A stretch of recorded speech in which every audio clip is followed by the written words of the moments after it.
The bustling mall in downtown Seattle was alive with the chatter of shoppers and the aroma of fresh pretzels from the food court. Colt, a lanky 17-year-old with tousled brown hair and a backpack slung over one shoulder, hurried toward the restrooms after a long afternoon of hanging out with his friends. But as he pushed open the door to the men's room, a familiar voice boomed from behind, freezing him in place. "What in God's name do you think you're doing, boy?"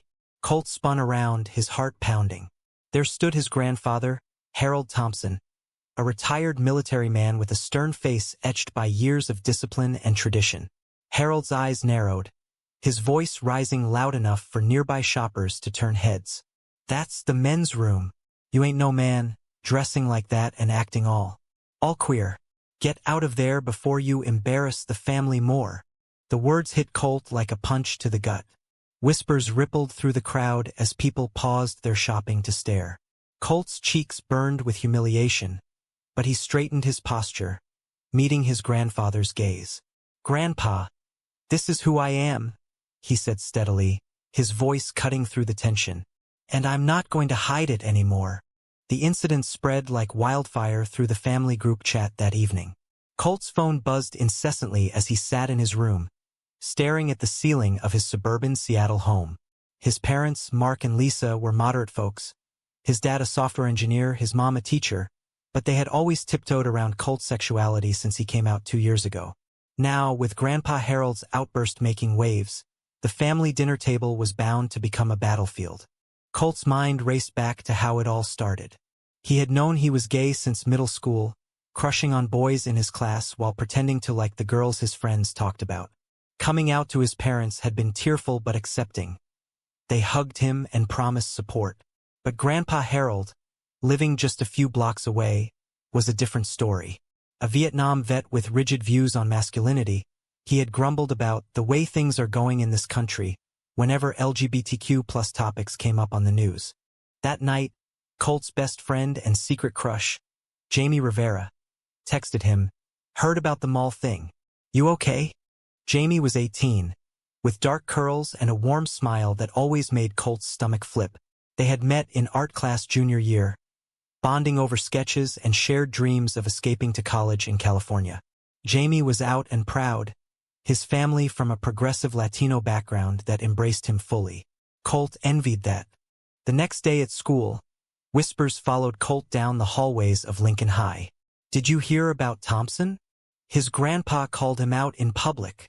Some kids snickered, others offered sympathetic nods. Colt kept his head high, but inside, the shame gnawed at him. Why did Grandpa have to make a scene? Wasn't family supposed to protect you? During lunch, Jamie slid into the seat across from him. "Talk to me, Colt. That sounds brutal." Colt sighed, poking at his sandwich. "It's like he sees me as some freak, and now everyone's talking about it." Jamie reached across the table, his hand brushing Colt's lightly, a gesture that sent sparks through him. "You're not a freak. You're amazing. And maybe this is your chance to stand up to him." The idea simmered in Colt's mind. That evening, the family gathered at Grandpa Harold's house for their weekly dinner.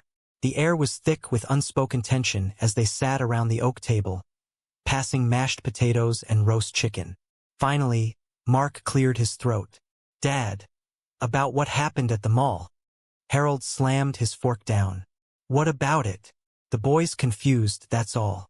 Back in my day, we didn't have all this nonsense about genders and such. He needs to man up." Lisa interjected softly. "Harold, Colt is our son. He's gay, and that's okay." "Gay? That's just a phase. And using the men's room like he's one of them? It's indecent." Harold's face reddened. Colt's pulse quickened. He had prepared for this. "Grandpa, I'm not confused. I know who I am. And the restroom is about safety and respect. Trans people face real dangers, but even for me, as a gay guy, it's about not being judged." The table fell silent. Harold stared at him, then muttered, "You're brainwashed by that liberal school." As the argument escalated, Colt felt a mix of anger and sorrow. He loved his grandpa, the man who taught him to fish and fix bikes. But this rift was widening, exposing the generational chasm in their family.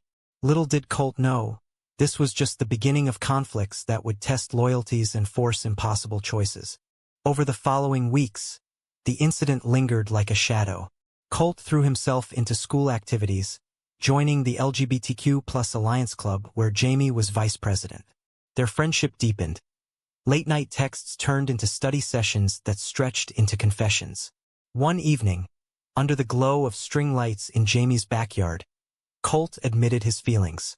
"I like you, Jamie. More than friends." Jamie's eyes sparkled. "I've been waiting for you to say that." Their first kiss was tentative, sweet, a promise amid the chaos. But word got back to the family. Aunt Karen, Harold's daughter and a devout churchgoer, called a family meeting. "This is getting out of hand," she said, her voice laced with concern. "Colt is influencing the younger cousins. And dating another boy?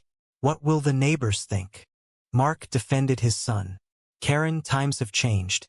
We support Colt." Harold, however, was furious. "This is an abomination. I won't have it in my family." He stormed out, leaving the room in stunned silence. Colt felt torn. Part of him wanted to cut ties, but another yearned for reconciliation. He decided to confront Harold alone. Knocking on his grandpa's door, Colt was let in reluctantly. The living room was filled with war memorabilia, medals, photos of young Harold in uniform. "Grandpa, why do you hate who I am?" Colt asked, voice steady. "I don't hate you, boy. I hate what society's turning you into. Men are men, women are women. This gay stuff, it's against nature." Colt sat down, sharing stories from his life, the bullying he'd faced, the joy of accepting himself. Harold listened, his expression softening slightly. "I saw things in the war that made me value tradition," he admitted. "But maybe, I don't know everything." It was a small crack, but enough to plant seeds of doubt in both of them. As Colt left, he wondered if change was possible, or if family bonds would shatter under the weight of prejudice. Meanwhile, at school, tensions brewed. A conservative student group, emboldened by national debates on bathroom bills, started a petition against gender confusion in restrooms. Colt's name was dragged into it, with rumors twisting the mall incident. Jamie stood by him, organizing a counter-rally with the Alliance Club. "We fight back with facts and empathy," Jamie said. The rally drew a crowd, including media. Colt spoke publicly for the first time. "My grandpa shamed me because he doesn't understand. But understanding starts with conversation, not hate." The speech went viral locally, polarizing opinions. Supporters cheered. Detractors called it woke propaganda. Back home, Harold watched the news clip, his face a mask of conflict. For the first time, he questioned his views, recalling a war buddy who had hidden his own secrets. Was he wrong to judge so harshly? As summer approached, Colt and Jamie's relationship blossomed. They spent days hiking in the Olympic National Park, sharing dreams of a future free from judgment. But shadows loomed. Harold's health declined, a minor heart scare landing him in the hospital. The family rallied, but old wounds festered. At the hospital, Colt visited alone. "Grandpa, I forgive you for them all, but I need you to try to accept me." Harold gripped his hand. "I'm trying, son. It's hard, but you're family." It was progress, but fragile. When Harold recovered, he attended a family barbecue where Jamie was invited. Awkward at first, Harold eventually asked Jamie about his background, listening without interruption. A tentative bridge formed. Yet not all was smooth. Aunt Karen organized a church intervention, pressuring Colt to seek guidance. The confrontation erupted at the event, with heated words exchanged. "This is conversion therapy disguised as help," Colt shouted, storming out with Jamie. The fallout divided the family. Mark and Lisa sided with Colt, while Karen and others aligned with Harold's traditional views. Harold, caught in the middle, faced a choice: cling to the past or embrace change. In a pivotal moment, Harold called Colt. "I've been reading up on this LGBTQ stuff. It's confusing, but I see the pain I've caused. Can we talk more?" Tears welled in Colt's eyes. "Yes, Grandpa, we can." The reconciliation wasn't instant, but it sparked hope. Colt realized that change came from vulnerability, not confrontation. As he and Jamie planned their senior year, the future seemed brighter, though scars remained. The story culminated at the family's annual Thanksgiving dinner. Tensions simmered, but Harold surprised everyone by toasting to family in all its forms. Colt smiled, squeezing Jamie's hand under the table. Yet whispers of doubt lingered. Had Harold truly changed? Or was it lip service?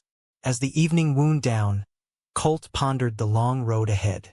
Was the grandfather's initial reaction justified in a society grappling with evolving norms?